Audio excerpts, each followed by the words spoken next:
Bienvenidos, mis queridos televidentes. El día de hoy estamos en el capítulo número 3 de Hora de Recreo. El día de hoy tenemos al mejor corredor de Chile, una figura pública espectacular. Lleva 15 años en este colegio. Él es Don Cristian Iturriaga. Bienvenido, Don Cristian. Un agrado tenerlo en nuestro podcast, en el capítulo número 3. Dígame, ¿cómo se siente usted al estar en este gran capítulo? Bueno, primeramente me siento un privilegiado porque que me han escogido para poder compartir con ustedes en este lugar tan magno, tan grande y tan exclusivo para algunas personalidades de este colegio. Por lo tanto, me siento realmente muy honrado, muy feliz de ser parte de este programa. Gracias por la invitación. Bueno, también vamos a presentar a nuestro equipo. En la cámara, Ailén Orellana. ¡Bravo! También tenemos a nuestro compañero Tomás Meneses, Bastián Zapata. Un aplauso, por favor. Y a nuestro compañero Germán Osorio. Bueno, seguiremos con la siguiente pregunta, por favor, Germán. ¿Qué fue lo que lo inspiró a ser director de esta institución? Realmente, bueno, yo comencé no siendo director, yo comencé teniendo una carrera aparte, era teólogo, estuve 11 años trabajando en otra institución, hice clase en la universidad y pensé que lo hacía muy bien, pero en realidad no era tan bueno. Entonces, cuando empecé a estudiar educación y un magíster en educación, me di cuenta que había muchas falencias que uno tenía que mejorar. Y estando trabajando en otro colegio, recibí un llamado para poder formar parte de esta institución. Y eso fue el año 2010. Entonces, el año 2010, a la fecha, ya hemos cumplido 15 años como director de la institución. Entonces, ¿qué es lo que me motivó? Yo creo que es el servicio. Tanto el área teológica como el área pedagógica, el servicio es un punto fundamental. Ok. Bueno, seguimos con la siguiente pregunta. ¿Usted en su etapa, ya sea de estudiante o como director, ha tenido un profesor o alguien que le haya marcado diciéndole algo que le ha servido hasta el día de hoy? Me encantó tu pregunta y la agradezco porque mira, en realidad, como cualquiera de ustedes, estuve en enseñanza básica, enseñanza media, tuve después en la época universitaria, estudié un año de agronomía, estudié después teología, después un magíster en teología, estudié pedagogía, un magíster también en pedagogía y posteriormente estudié en la Universidad de Chile filosofía. ¿Qué quiero decir con esto? Que en mi trayectoria como estudiante han pasado muchos profesores en mi vida. He tenido que relacionarme con muchos de ellos en distintos lugares, en distintas instituciones e inclusive en distintos países, porque me tocó estudiar también fuera del país. Y yo puedo recordar de todos aquellos no más allá de 5 profesores particulares. Recuerdo mi primera profesora, Olga, que fue la profesora de primero básico, segundo básico, marcó mi vida, una profesora normalista, una profesora era mayor y nos trataba con mucho cariño. Por eso la recuerdo con mucho cariño a ella. Después recuerdo al profesor Carlos Prado, profesor de cuarto básico. El profesor fue el primer profesor que me hizo leer un libro. Y fue muy impactante para mí porque nunca había leído un libro completo y me acuerdo del primer libro, El niño que enloqueció de amor, de Eduardo Barrio. Y también me enseñó a jugar ajedrez y también con el profesor Carlos Prado hicimos un deporte que se llamaba bochas, que era un deporte español. Luego, en la época universitaria, conocí 2 profesores, un profesor peruano, Julio Guayara, una excelente persona. Realmente yo estudié teología motivado en él, diciendo, hoy quiero ser como él. Me inspiró, fue una persona muy motivadora en mi vida, Julio Guayara. Después, un profesor estadounidense, Gerald Chrisman, el cual me mostró que el hecho de las ganas de investigar, era un investigador y espectacular. Y por último, un profesor doctor, de cargo de un doctorado, Mario Veloso, un maestro, una persona que había ganado varios doctorados honoris causa en distintas universidades, hizo clases fuera del país muchos años y recuerdo haber tenido clase con él. Pero lo que más recuerdo de él, aparte de su inteligencia, tiene que ver que un día estábamos sentados debajo de un sauce en Argentina, en Puigari, y comiendo un helado. Y compartiendo como si fuéramos 2 colegas, 2 amigos, comiendo un helado, hablando de la vida, hablando de fútbol, hablando de deporte. Entonces, ¿qué quiero decir con esto? Que realmente los profesores que marcaron mi vida, de tantos profesores que pasaron por mi parte académica, mi formación académica, recuerdo no los más inteligentes, no recuerdo los más intelectuales, a los más difíciles. Recuerdo con cariño a aquellos que se dieron un tiempo para hablar conmigo, para conversar, para hablar de la vida, para hablar del deporte. Eso me encantó. Entonces, si hoy día tú me preguntas, ¿tengo profesores que han marcado mi vida? Sí. ¿Y cuáles fueron los más inteligentes? Tal vez sí, tal vez no. Pero para mí me marcaron porque me trataron como persona, me trataron como uno más, me trataron como un proyecto de vida, pensando en lo que yo podía proyectar y querer en mí. Eso fue lo que ocurrió en mi vida. Oye, yo creo me impacta, eso sí, me parece que son unos profesores espectaculares como comentó usted, que yo creo que Voy a hacer diferencia, no, pero sean profesores, ellos fueron maestros en mi vida. Yo hago la diferencia entre un profesor que hace la clase normal, lo que tiene que hacer, y el que hace un poquito más y se interesa en el individuo, en la persona, en el estudiante, se transformó en mi maestro. Esos profesores fueron mis maestros. Ok, mucha razón la verdad tiene usted, porque esos maestros le enseñaron y se acercaron a usted como dijo. Así fue. Ok, bueno, Germán, ¿podrías continuar? Yo tengo una pregunta de la actualidad. Cuéntame, Germán. ¿Qué es lo más difícil de ser director ya ahora mismo en la actualidad?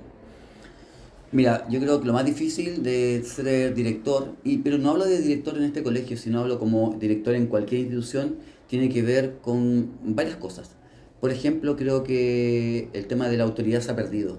Y en muchos colegios, yo hago una excepción en este colegio, que este colegio es como una pequeña burbuja distinta a otros colegios, pero cuando tengo contacto con distintos directores, en distintas actividades ministeriales, uno conversa y lo que más reclaman los directores es lo complejo en cuanto a la autoridad.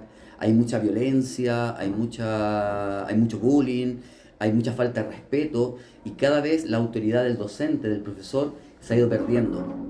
Yo creo que eso ha sido un tema súper complejo. El segundo tiene que ver con que los profesores ven como una rival la inteligencia artificial y se sienten desplazados por lo que está avanzando y va a ocurrir. O sea, tú quieras o no quieras, tú no puedes tapar el sol con un dedo. La inteligencia artificial va a ocurrir, por lo tanto, y va a estar más presente cada vez. Por lo tanto, no hay que verla como algo complejo que te va a reemplazar, sino por el contrario, como una herramienta, como una oportunidad para poder crecer. Una cosa es que estén los contenidos y otra cosa es que el profesor pueda enseñar dónde buscar los mejores contenidos en esta inteligencia artificial. Por lo tanto, yo creo que hay esos dos tipos de cosas. Primeramente, hay un déficit de autoridad en donde no hay un compromiso directo con la autoridad de un colegio, ni de los papás, ni siquiera.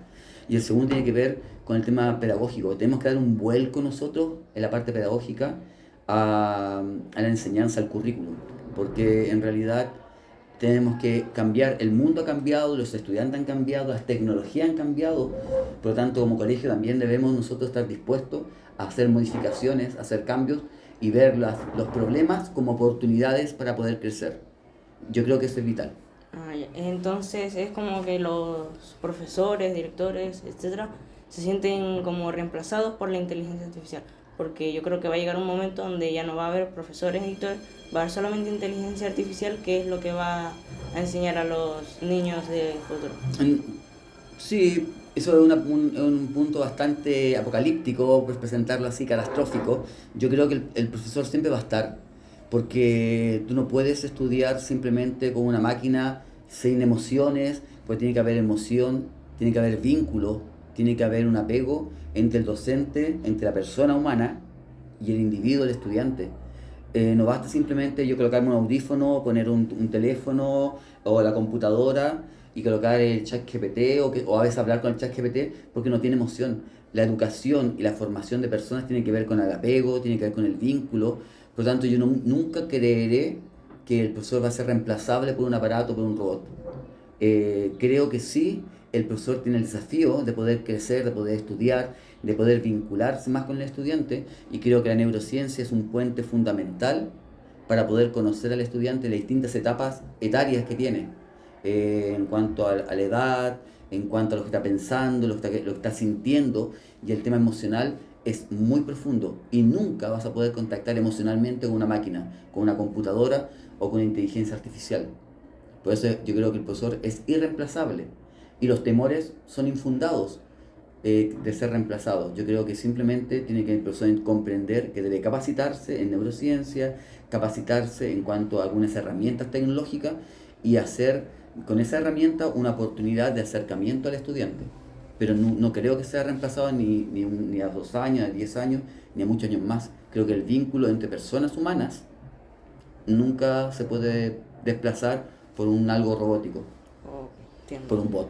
Bueno, seguiremos con la siguiente pregunta. ¿Alguna anécdota divertida, ya sea en su etapa como estudiante, como profesor o en este caso director? ¿Como estudiante? Sí. Como estudiante me pasaron varias. Por ejemplo, yo recuerdo haber sido, esto que entre, no, que no salga de acá, un alumno ejemplar hasta tercero medio. Siempre fui el mejor alumno de clase, que se sentaba al frente, el que tenía buenas notas. Yo no daba problemas ni a mi papá ni al colegio, pero era como algo que no era.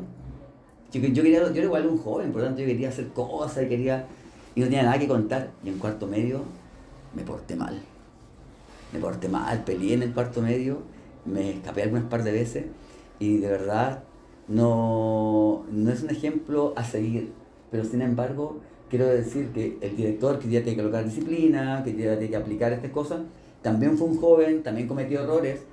Y es interesante que tú digas, si yo hubiese llegado al colegio hoy día, en ese colegio yo pasé el cuarto medio y profesores de esa época me hubiesen visto y yo les dijera, ¿sabes qué? Hoy día soy profesor y soy director de un colegio, me dirían, pero Iturriaga, tú hiciste esto y esto otro. Entonces quiero aprender con esto, que una anécdota cómica, y es que todos podemos cambiar. Tú te puedes comportar de una manera, tú te puedes comportar de otra manera, quizás no la más adecuada, pero sin embargo, ¿sabes? La vida tiene tantas vueltas y uno también tiene una mayor madurez y puede ir comprendiendo que muchos errores que cometió ya no los comete. Y no hay ningún sueño que no se pueda alcanzar. De verdad, yo creo que eso es súper importante, que tú tengas anhelos, sueños, y no importando tu situación económica, no importando tu comportamiento y ese tipo de cosas, tú puedes alcanzar. Tú puedes dar vuelta a la página, cambiar tu historia. Y eso es súper importante. Entonces, el director que hoy día ven aplicando disciplina también se comportó mal un par de veces. Pero sin embargo, eso es como algo anecdotario. Un mal comportamiento en cuarto medio, pero hoy día un director de un colegio. Y por eso nos hace un director más cercano. Y por último, a veces me han preguntado, ¿y por qué usted sale al patio? ¿Por qué está en la cocina, arriba en el comedor? ¿Por qué está afuera despidiendo? ¿Y saben por qué? Y esta también es una anécdota. Cuando yo estaba en la época de estudiante en cuarto medio, yo siempre pensé que el director era el inspector general. Nunca supe que el director era otra persona, porque nunca lo vi en el colegio. Seguramente iba a trabajar, porque imagino que era su trabajo, pero estaba en la oficina, siempre encerrado. Yo no recuerdo haber visto al director, exceptuando el día que me entregaron unos galvanos, como mejor promedio de cuarto medio, y de mi curso y del cuarto medio. Él me lo entregó y yo no sabía quién me estaba entregando ese galvano, y cuando dijeron que era el director del liceo donde yo estudiaba, me sorprendió porque yo nunca lo había visto. Entonces ahora que tengo la oportunidad de ser director desde el año 2010 en este lugar, siempre he querido ser un director cercano, un director que está en el patio, que pueda compartir con los estudiantes, ser el director que yo nunca tuve. Eso también es una anécdota, porque soy así yo como un director cercano, porque, al menos así me siento yo, no sé acaso ustedes lo sienten así, pero es por la sencilla razón de que yo nunca tuve un director así. Y es como crear un colegio, crear un liderazgo distinto al como yo hubiese querido que fueran conmigo. Y eso es lo que me ha motivado a ser así. Esta pregunta es de las personas, de las instituciones o a veces trabajos. ¿Qué opina del bullying que viven algunas personas en los trabajos, colegios, todo el mundo? Ya. Primeramente creo que el bullying es algo que está hoy día en la ley tipificado, por lo tanto, no todo lo que uno dice que es bullying, Si alguien está así en un partido de fútbol y se agarra y pelean, es una riña, es una pelea, es un problema, pero no es bullying. El bullying es algo cuando es sistemático en el tiempo, es permanente en el tiempo y se repite 1, 2, 3, 4 veces. Generalmente el bullying tiene que ver con personas que han sufrido bullying o que hay que ver un trasfondo. A veces uno es sumamente estricto con la persona que comete bullying, pero cuando uno indaga un poco más allá de la persona, te das cuenta que hay muchos elementos en ella que han despertado, que han formado a este golpeador, a este maltratador. Y uno debe también, a esos jóvenes, poder rescatarlos, también sacarlos. En cuanto a la víctima, deben recibir todo nuestro apoyo como colegio. Por eso nosotros hemos creado un departamento como Australian College muy robusto en convivencia escolar, con psicopedagogas, con capellanes, con orientador, con el mismo departamento de convivencia escolar. Nosotros le damos la importancia al bullying, porque queremos erradicarlo del colegio. Sabemos que no todo lo que ocurre, no todas las cosas negativas del colegio tienen que ver con el bullying. A veces son cosas, como expliqué anteriormente, son cosas particulares y específicas, pero cuando detectamos el bullying que es sistemático, hay que hacer un proceso. Hay que hacer cambios en el estudiante, hay que hacer cambios en la institución y cada vez nosotros estar más atentos y capacitarnos como institución para poder hacer frente a esto, porque realmente el bullying se ha naturalizado de tal manera que ahora es como normal un paso, un golpe, una zancadilla, el burlarme del estudiante por su condición, si es TEA, por su condición porque tiene alguna preferencia sexual distinta a la mía, porque tiene el color el cabello de este color, el cabello de otro color, porque es crespo, porque es moreno. Hay tantas cosas que nos hacen diferente y que nos enriquecen, la diversidad nos enriquece, las naciones con alumnos extranjeros, que es maravilloso, nos enriquecen como país. Pero nos faltan las personas que están buscando siempre estas cosas distintas, que son distintas a mí, para poder yo hacer un daño. ¿Por qué? Puede ser por temor, puede ser por miedo, puede ser porque estoy repitiendo conductas que viví yo en algún momento como estudiante. Entonces, ¿cuál es la respuesta del colegio frente a eso? Preocuparnos por la persona que está haciendo para ver que se podemos transformar su vida, cambiar su actitud frente a los demás. Y el segundo, que la víctima, el estudiante que ha recibido el bullying, que es víctima de bullying, todo el apoyo del colegio, con todo nuestro cuerpo robusto que tenemos como institución, con psicopedagogas, con inspectoría, con orientadores, con convivencia escolar, con capellanía, abarcar a este estudiante que ha sido dañado de todas las áreas para poder apoyarlo emocionalmente. Creo que eso es primordial y principal. Ok, ¿y por qué cree usted que las personas que hacen bullying empiezan a hacer bullying a las personas? Pueden haber muchas razones. Yo, como te dije, creo que una puede ser que repliquen una conducta que hayan vivido, que hayan experimentado. Otros lo hacen simplemente por monería, por ser chistoso, a veces por presión del grupo. Oye, anda, pégale tú, pega un golpe.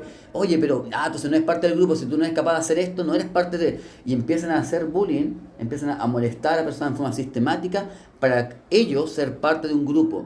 Equivocadamente, por cierto, pero sin embargo pueden acceder a la presión del grupo para poder hacer bullying a otro. Otro es porque... pienso yo que es entretenido. Vamos a hacer bullying por redes sociales. Vamos a burlarnos porque nos escondemos detrás de una pantalla, porque nos escondemos, nos damos la cara, porque es anónimo, porque es un sitio de...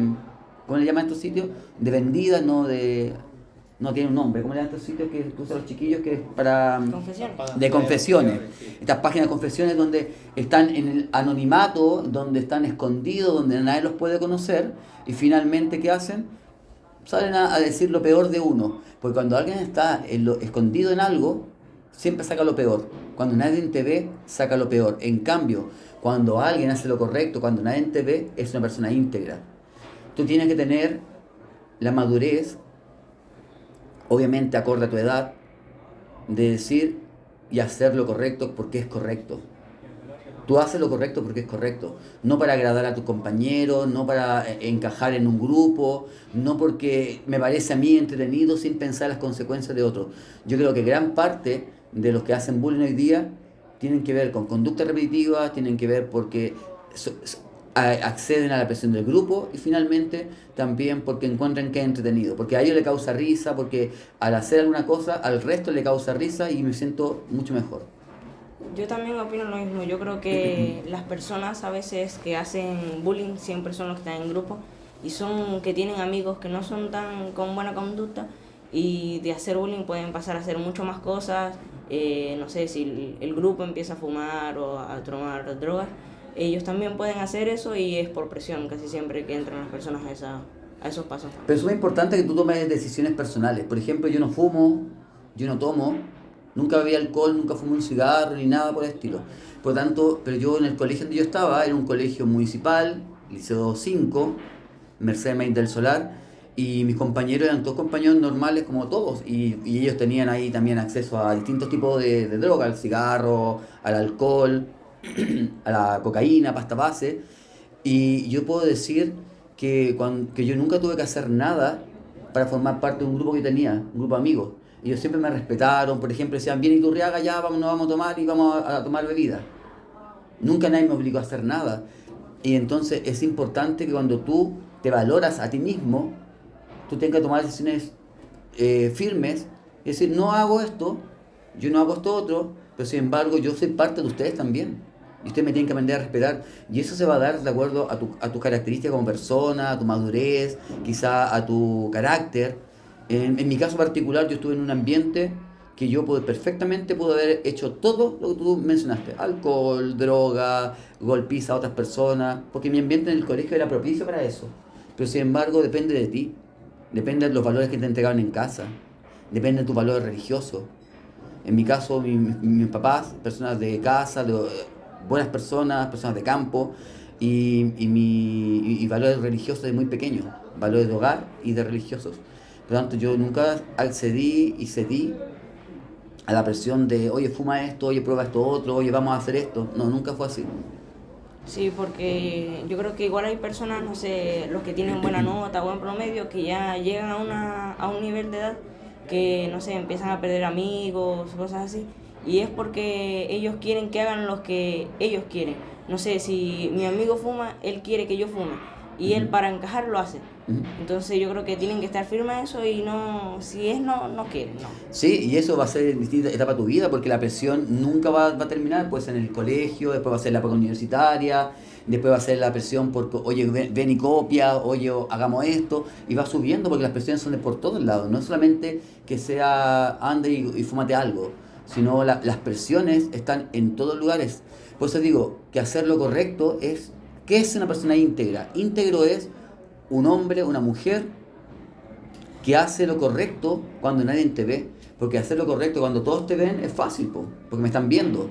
Pero hacer lo correcto cuando nadie te ve habla de tu calidad de persona, de individuo. Y eso es maravilloso. Y ojalá que hubiera mucha gente que fuera íntegra. Pero la integridad se está perdiendo cada vez más. Cada vez más se pierde la persona íntegra, la persona que hace lo correcto cuando nadie te ve. Pues te digo, hacer lo correcto cuando todos te ven es fácil. Eso es. Ya, toda la razón. Y ahora lo dejará Matías, claro. Ahora tenemos, para ya estar finalizando, tenemos la última pregunta. ¿Qué le diría usted a un alumno si lo tuviera enfrente que sufre bullying? ¿Qué consejo le daría para ayudarlo?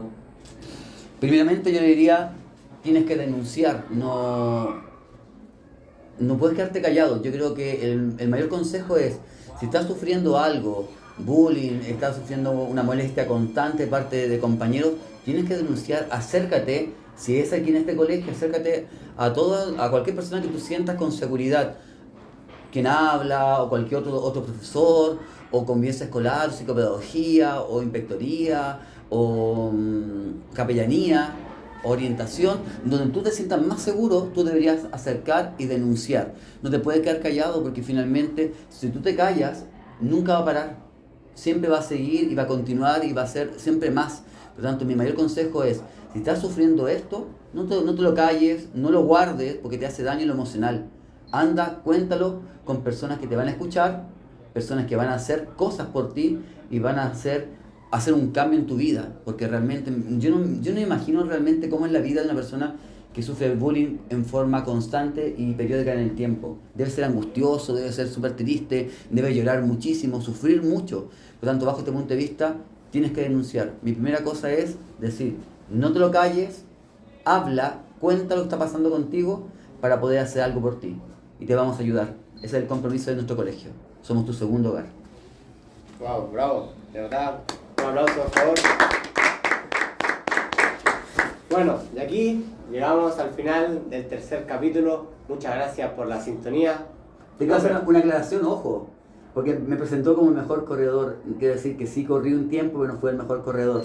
Sí corrí 2 años y medio por Nike y corrimos aquí en Chile, fuera de Chile. Pero en realidad sí, corrí un tiempo, pero era como un deporte, aunque me pagaron, esos 2 años me pagaron sí por correr. Pero sí, no fue el mejor corredor de Chile, pero sí quiero ser el mejor director para ti. Bueno, espectacular, un gusto tenerlo aquí. Gracias por la invitación, gracias. Bueno, hasta aquí llega ahora sí el tercer capítulo. Muchas gracias por su sintonía. Nos vemos. Hasta luego. Chao, gracias. Sigan el podcast.